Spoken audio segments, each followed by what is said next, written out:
nakikiisa sa pangangalaga ng ating inang kalikasan. Ano po ang highlight ng Earth Hour po sa taong ito? Anong araw po natin ito is gugunitain?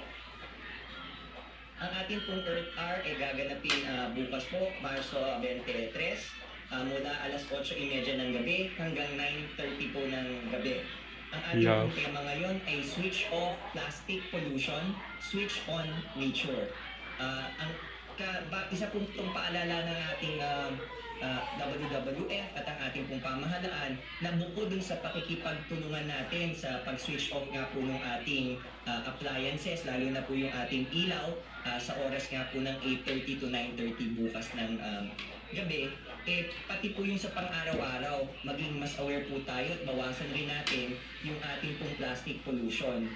Marami pong nangyayari sa liit pong bagay na kailang ginagawa na kung hindi ginagamit ang kanilang appliances, patayin po natin, Rainbow High, yung ating mga Ponytail, or air filter. At yung good pa nga po doon is yung maging masinop rin tayo sa paggamit ng ating mga resources, lalo na rin yung ating tubig. Yung panahon po ng El-Nino. Director Patrick, maganda rin po yung timing nitong Earth Hour dahil nakaka-experience nga po tayo ng El Nino at sa sektor namin ay napakahalaga po nito.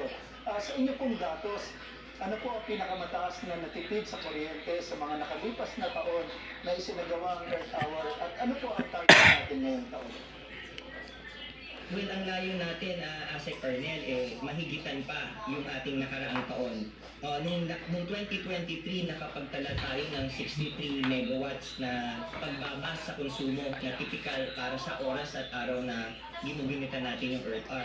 Ang pinakamataas po nating naitalang Earth Hour contribution ay noong taong 2019, kung saan nakapagtala po tayo ng 195 megawatts po ang ibinaba ng konsumo. Inaasahan po natin na itong taong papasok mahihigitan natin kung hindi po yung ating ang taong nga po nasa 63 megawatts, mas mataas pa po dito. Okay, maganda pong balita yan. Sir, bukod po sa pakikibahagi sa Earth Hour, ano po ang mga practice para makatulong sa pagbabago